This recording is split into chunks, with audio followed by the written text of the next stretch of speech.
What's going on, Ultra Buddies? We are reviewing the Ultra League Championship Japan today. This was like a big high profile tournament in Japan that happened over the weekend, actually. So it's pretty exciting. Our first look at the BPO 6 meta. If you don't know what this event is, it is all the World Championship qualifiers are playing to see who's the best in Japan. So there's no Joe Schmoes.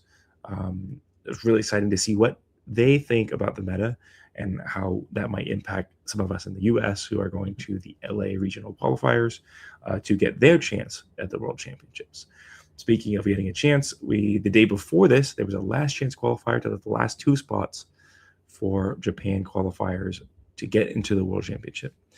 And we have the winner from Twitter, or X Asoya, who won with Jeed and Decker, and went 9-0 day one, and then got 13th place day two. So congrats to him, and we'll see you at the World Championships.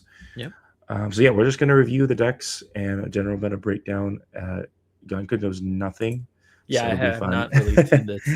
It'll be fun to see your thoughts a as we little go through bit, this. but not as deep as you have. So, boom. Just got to shout out the event.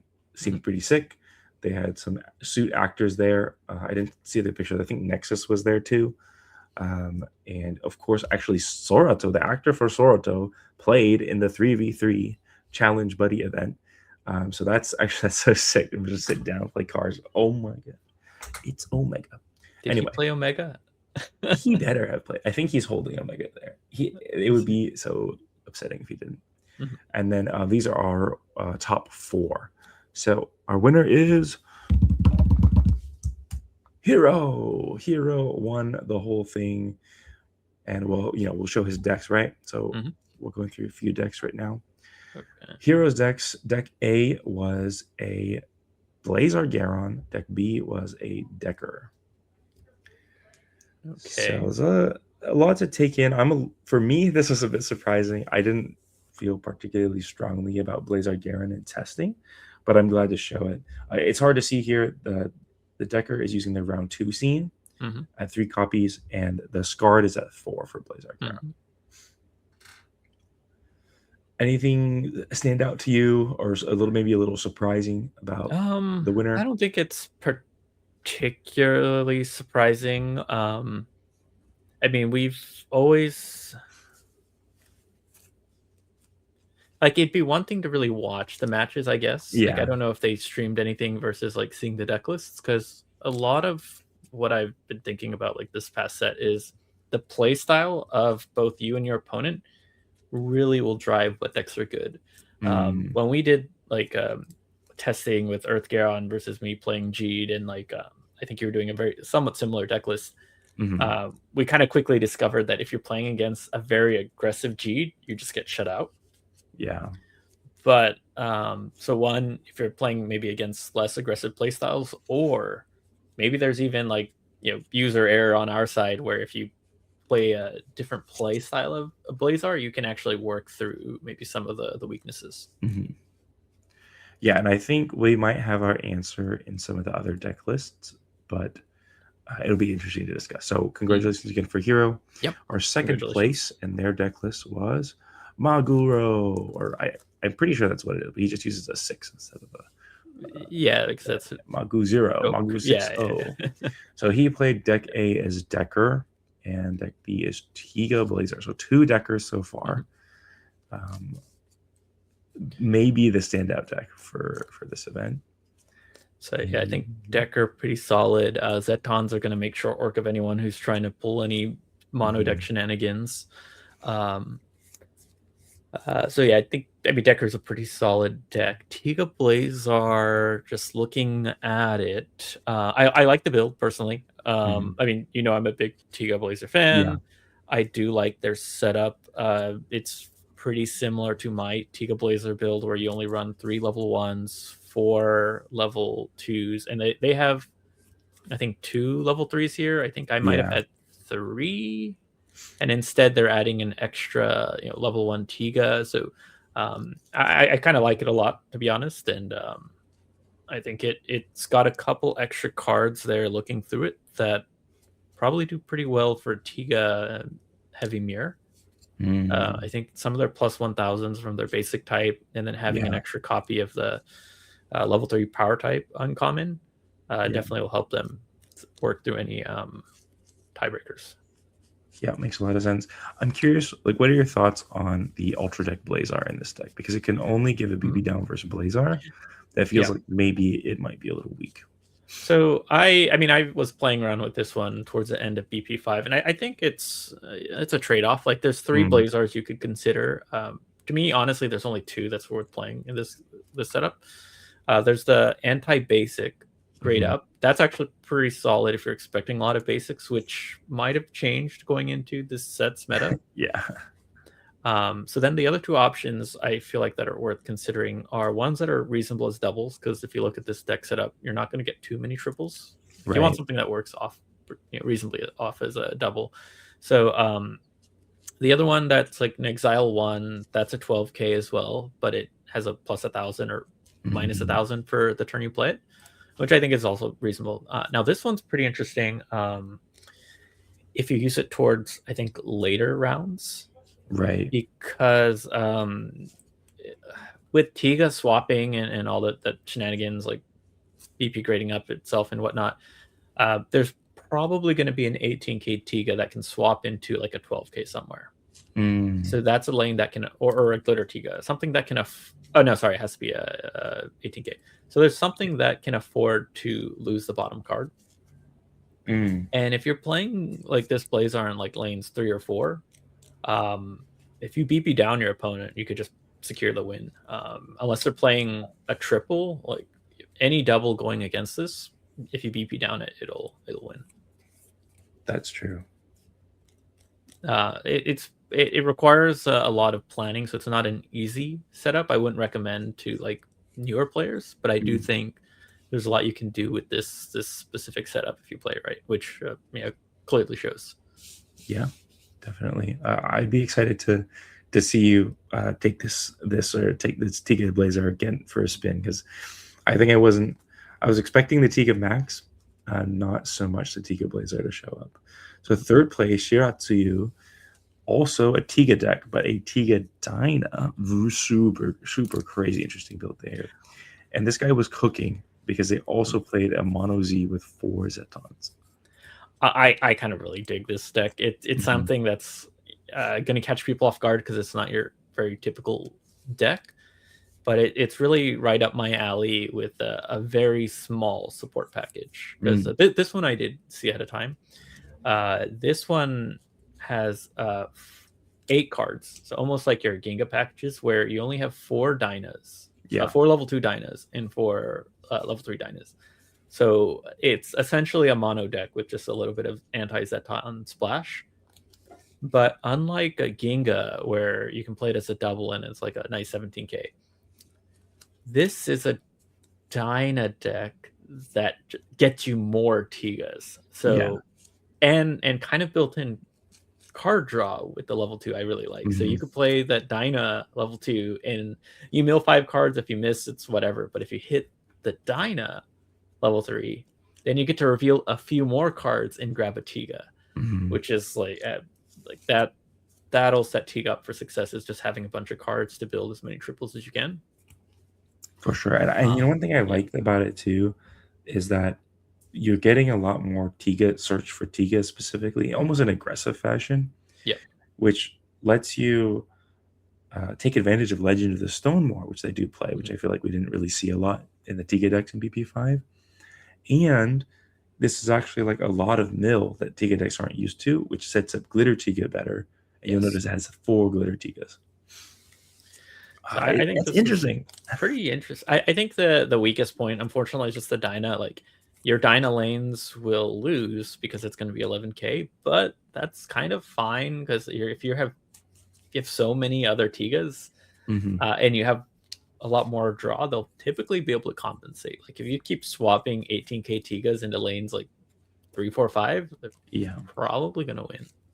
I'm also gonna counter that point where like it is an 11, but you have the basic type. Oh no, sorry, it's a speed type, so it can't boost. But it's a 9,000 as a single, which is Oh, yes. Yes. decently, it fights pretty decent, even if it gets a BP down from Power type Tiga. Yes. So that's kind of interesting too. I definitely want to give this one a spin, but I don't think we have enough glitter Tigas to go around, so we might have to make some compromises. Yeah. And then Yuthan is a Z player, a Z enjoyer. What are your thoughts on this quad Zeton? I like it and I hate it at the same time. So I like Z. It's like most of the Z decks I play are almost like kind of like the Tiga setup where I have no more than 8 cards as a support. Yeah. However, in this case, they've really turned those 8 cards into 4 extra chant my names and then 4 Zetons, which I have mixed feelings about chant my name when it's not in a Avenger deck. Yeah. But the Zetons I find really interesting because Z has ways to get rid of those Zetons. And I think they were hunting for like any just easy Jeed wins. Yeah. If they, or Jeed or Decker, like if you're playing 4 Zetons and you're not Belial, you're very interesting to set up. Yeah, that'd be interesting. I'd be interested to try this one, but I don't love like promoting promos that done that much. But it is pretty interesting. It feels like you are kind of, I mean, if you think about a lot of the decks right now, they might not be playing a lot of scenes, or they might, you might be able to play an early Zeton against them to like force lead, get the chant my names out, something like that. I'm not really sure, and then kind of use that to just snowball cards or something like that. I think it's an interesting idea. Yeah, I would be interested to try it, but again, I'm not sure that I actually will. All right, this is definitely like the highlight guy of the set. He's doing some weird things with his 2 decks. Congrats to Shiratsuyu for 3rd, and our 4th place is, I think it's fine, but means ordinary. This is a Jeed Omega. I think we all kind of expected Jeed. I'm not sure we expected Omega so much. I mean, it's still a good deck. Yeah, I mean, and I'm just looking at it. I haven't seen this player's decks at all. I mean, it looks like a very typical Omega deck that just got upgraded with the muscle draws. Like they're not using any of the new scenes, which I don't disagree with. Yeah, I pretty much agree with it. Pretty solid formula. Yeah, it's pretty standard Omega. Not much else to say about it. I mean, like in Omega's very solid. Other than like players maybe playing less or more Zetons, Omega is still gonna give a hard time. I mean, we haven't even really done too much of this testing ourselves. As like these like Decker versus Omega. I don't think we've really played Jeed versus Omega. Not too much, really. Not too much, yeah. So Omega's still solid, and then Jeed, I think, is very powerful. Yeah, speaking of Zeton, 3 Zetons in Jeed.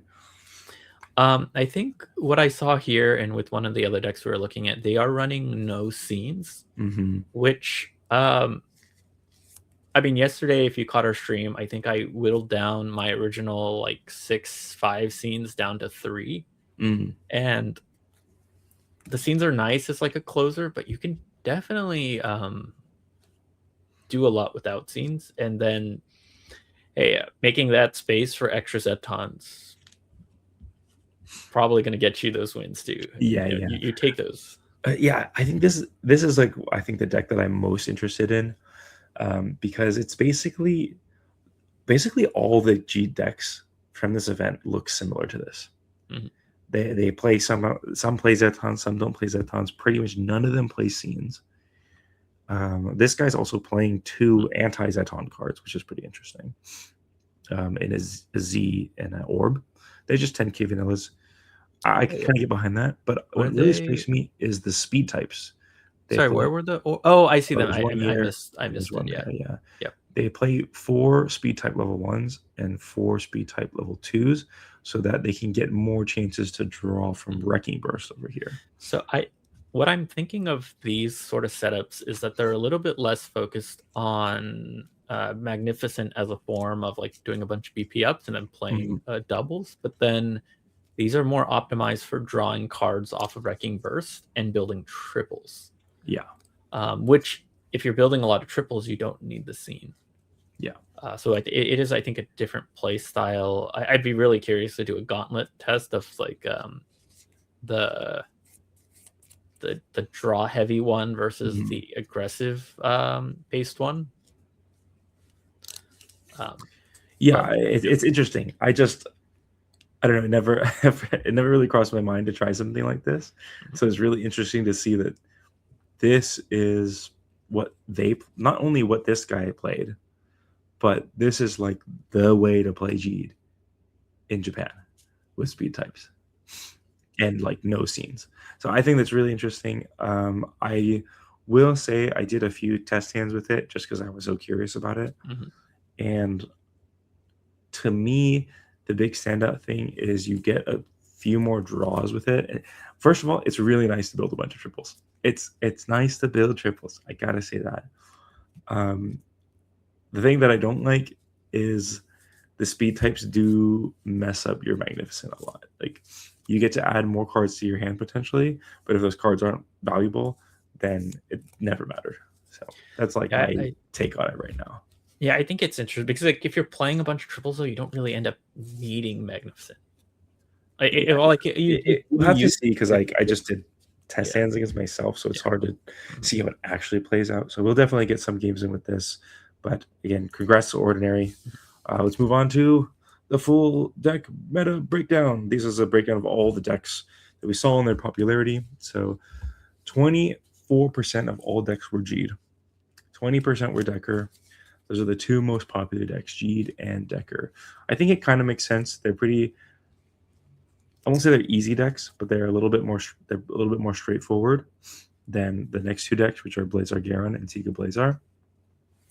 And I think those four decks kind of like make up the most of what we see, and everything else is kind of like the flavor of the month, whatever that player kind of felt good about.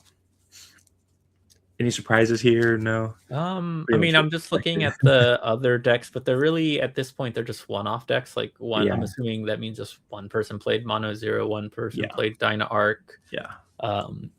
It makes sense. A lot of people are gravitating towards. I think Jeed and Decker are very solid, strong mono decks. Yeah. Seeing this though, I can see that having Zetons in your deck will get you those free wins, and more than half you need those. Half this meta pie chart is weak to Zeton, and if you add up the rest of it, it probably goes like almost 75%, which is pretty crazy. And I think that's why you see so much Zeton and so many like people trying to tech against Zeton or playing decks like Decker, which have things that can play around Zeton. A couple things I thought were interesting, but don't surprise me at the same time. So these are decks that, like, if you only had a week to test, I think we've come to similar conclusions that these are pretty strong decks. We never did a tier list of our own for this set, but I think these are all decks that we put reasonably high in the tier list. I'm surprised there's no one who was bold enough to try Orb. I think we've had some interesting results with it. There was one guy on Orb, and there was. His build was somewhat similar to the one that I ended up landing on, but he was at the very bottom. He was at the bottom of the list. There you go. Orb, I guess, was not it. But yeah, maybe we haven't tested Orb very well against like Orb versus Decker. Yeah. I think against Decker it might be tricky, but it feels like a deck that is like not maybe super duper consistent, where like it can keep up in terms of power, I think, with like the best of them. But if you're just looking at like consistency, maybe not so much. And frankly, it's much easier to say like, oh, this is how I build Jeet. Oh, this is how I build Decker. And if you only have 1 week for an event, that's like kind of where you're at. Makes sense. Yeah. Okay, so let's move on. Another chart. So I did a power ranking thing. So the way this works is basically you get points for how high you placed, and then we just sum it all up. Where's Mono Jeed in this list? They lost. So there's Orb way down to the bottom. Yeah. But this is Decker, Jeed, Blazar Garon, Oh, okay. They cut some of the. Okay. Yeah, they cut it Mhm. off. I didn't realize they cut it off. But the first one is Decker. Um, let me pull up my own thing. The first one is Decker. So then there's Decker, Blazer Garon. Sorry, Decker, Jeed, Blazer Garon, then Omega, and then Tika Blazar, and then Z Mono, and then G Ginga, and then Tika Dyna is that last one. And I think the rest we don't need to dive in. I mean, one thing, pulling it out, nice to see Decker on top. I know there's plenty of Decker fans in the community, and I don't think Decker's really had that shining moment until now. So best of luck to everyone putting together the BP6 Decker decks and hopefully taking home some wins. Yeah. So this is the dominant one. So this kind of tells us like Decker, G, Blazar, Garon, and Z is kind of sneaking up there too. That was the fourth place one if you can't remember. It's hard to. I'm so upset. Those are kind of the decks maybe to look out for. But if you're looking for decks to give you an edge that might not be playing like these top decks, this one is for you. So I did an average power ranking, like based on the power ranking, what's the average we do, and what's your deck specific average over like the general average. Which shows Tika Dyna is sticking out like a sore thumb. That's because one guy played it and he got third. So that's a bit of an outlier. But Z Mono and Omega are like they seem to be up there. When people played them, they did well. They did well overall in the whole tournament. So it's kind of cool to see that. And then the other decks that we kind of see, Decker is performing above average. It kind of makes sense based on like you saw it at the top of the chart. Tika Blazar also performing pretty well. And then we get a little interesting here because Jeed and Jeed Ginga is a little bit higher, but Jeed is not doing too hot. And Blazer Garon is also a little bit below the average. So maybe one way to interpret this, this is just me thinking out loud, and maybe others seeing this slide could look at it this way. How I'm interpreting this is that for as many people that were playing Jeed as there weren't as many like top placements. With it. Whereas like the opposite side, like no one was playing Dyna, and then Tika Dyna, and the only player playing Tika Dyna crushed it. And then Decker's above average because a good amount of people are playing Decker, and it showed results. So it has like the right above average placement here. Yeah, but you also have to like think about that. Like this is a general average performance for all decks, right? So even though Jeed is popular, you would expect if Jeed is the most popular deck, which it was, it would be about average. Yeah, and it just looks like it's a chunk below average, which is not like a great spot to be in if you're the most popular deck. So for all of the Jeed players who were in the top 4, did they have very similar deck builds, or did you see any like? Okay, yeah, they all had like some slight variations. There was a few scenes here and there. There was actually no So That I Can Be Me's scenes. I saw some people play the draw scenes, but for the most part, the only variation was like, it was all like 12 level 1s. 4 of them are speed type. It's the speed type variant. The only variations you saw were maybe like some of the level 3s, and if they added scenes or like how many Zetons they played. I do wish we had more opportunities to see the streams for these matches, because I have some theories why certain G decks don't do as well as they do, and then why Blazar Garon might do better than like from our testing. But I would need to see how players kind of so actually I want to go back to that really quick. So so the G deck, this G deck that focuses on building triples, pretty much does not want to play aggressively to take the lead, like the way that our G deck is built. Which means if you're expecting the G player to farm cards, build up to a bunch of triples, it's much easier for the Blazar Garon deck to take that lead because they're expecting maybe at most like a 10,000 in lane 2. Yeah. And so you can much easily take the lead, get Scarred set up, and we've tested. When I have Scarred out, the Blazar Darren deck goes crazy. So that's I think that's kind of one of the things that makes sense there. I mean, I wonder if this is a miss in like the amount of playtesting. It was only a week for this event. That you can only learn so much in a week. I think when we first did our first like matches, I was like, "Oh, Scarred is scary," and then from then on, all right, just play aggressive and don't let them get scarred, and then you lock them out. Yeah, which maybe players didn't come to that conclusion in the same time. Yeah, because the deck has enough cards that you could pivot it, but even without, so that I could be me. Magnificent does make up for not playing triples. Yeah, absolutely. I think a lot of it might just depend on like if you had started testing that speed version of Jeed, you might be like, wow, this is so great. I get to draw so many cards. And you might never like consider like I just had the mono Jeed deck built since like BPO 1 and the formula just never changed. And I thought it was a good formula, so we just updated it, and it was like, oh, this is amazing. So our starting points might have been different, which could explain a little bit of that. I mean, that is true. What was your first thought on a Jeed deck, seeing the cards? Because you played Jeed in BP1. I only played Jeed from BP5, so we do have very different starting points for Jeed. Yeah. I think it was like, with Jeed, it was just like everything... I liked the style of the deck. It always felt like a so that I can be me deck in my opinion. Like, it was a deck that you get lead on turn 4 and then you win the game by playing so that I can be. That was like always the mindset I had, because that scene is like, I think it's the best scene in the game. In terms of like, you get to turn 4, you win, right? And Z has something similar now. It's a lot harder to set up, but I think that effect is just too insane. So I've just always kept that mindset. And so even in BP5,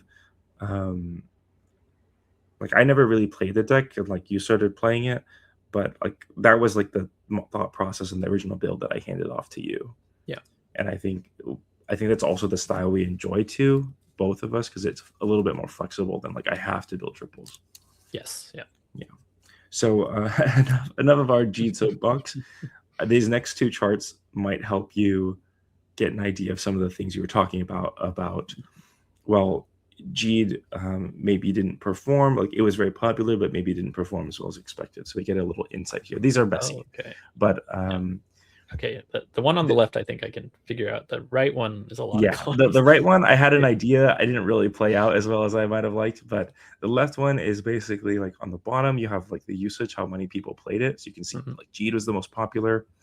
And then the average power, like how high up it is like how, I guess, strong you can consider it. So you want to be like up in this top corner as much as possible in terms of like the meta, right? And then like this side is more like I got some spicy tech to beat people. I think the spicy tech is also not, I mean, these are all, like you said, not your average Joes playing the game. These decks really require you, I think, to know the ins and outs of your cards and decks. To like, I don't think I could just hand off Tiga Dyna to anyone random and see them have the same success. So just keep that in mind. These are decks with a much higher skill level too.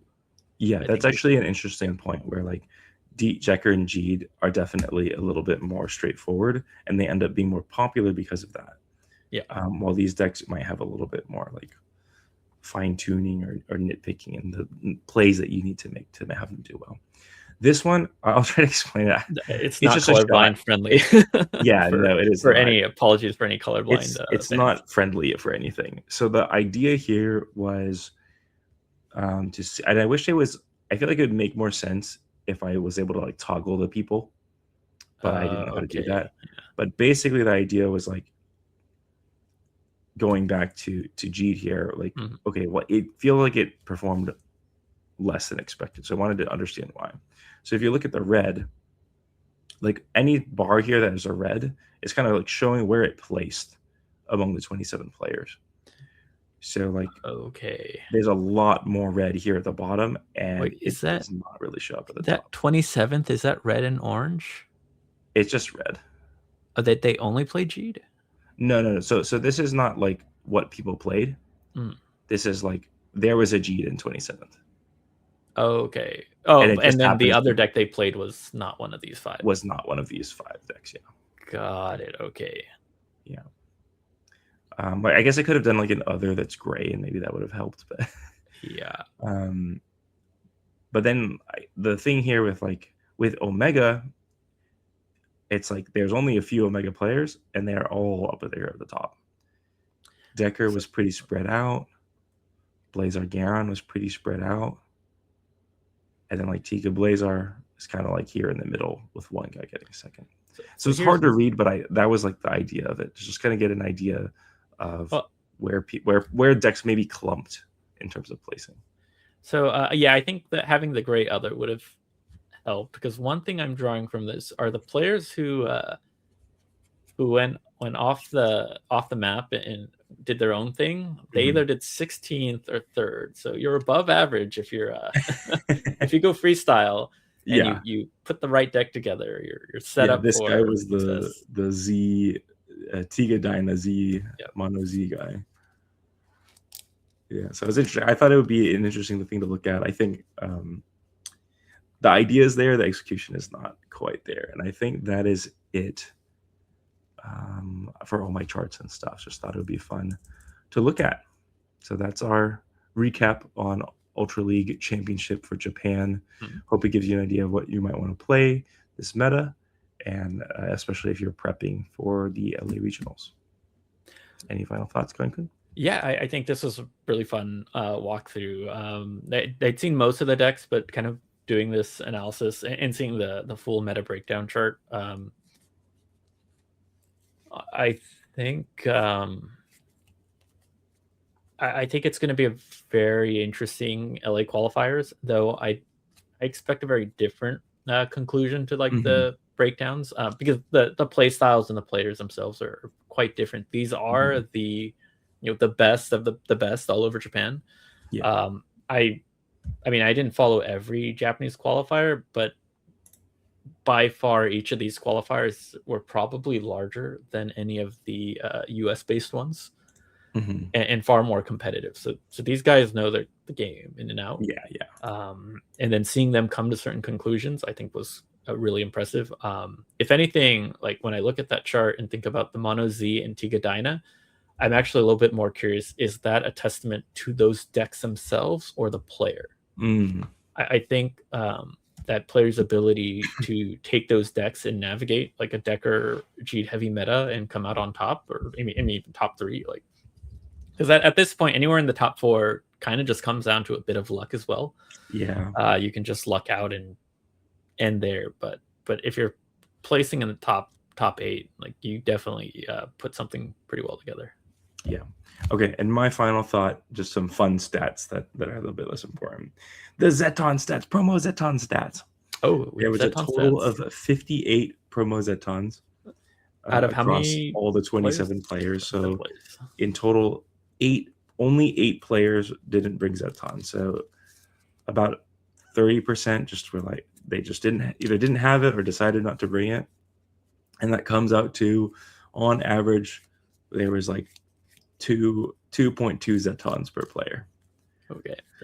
So if you're trying to start a deck for qualifiers, that's the number you start with. You put 2 players per deck or 2 Zetons per player? 2 Zetons per player. Okay, so grab your Zeton and friends and stick them in your decks. Yeah. All right. Thanks for watching, and we'll see you in the next one. Yep. See you.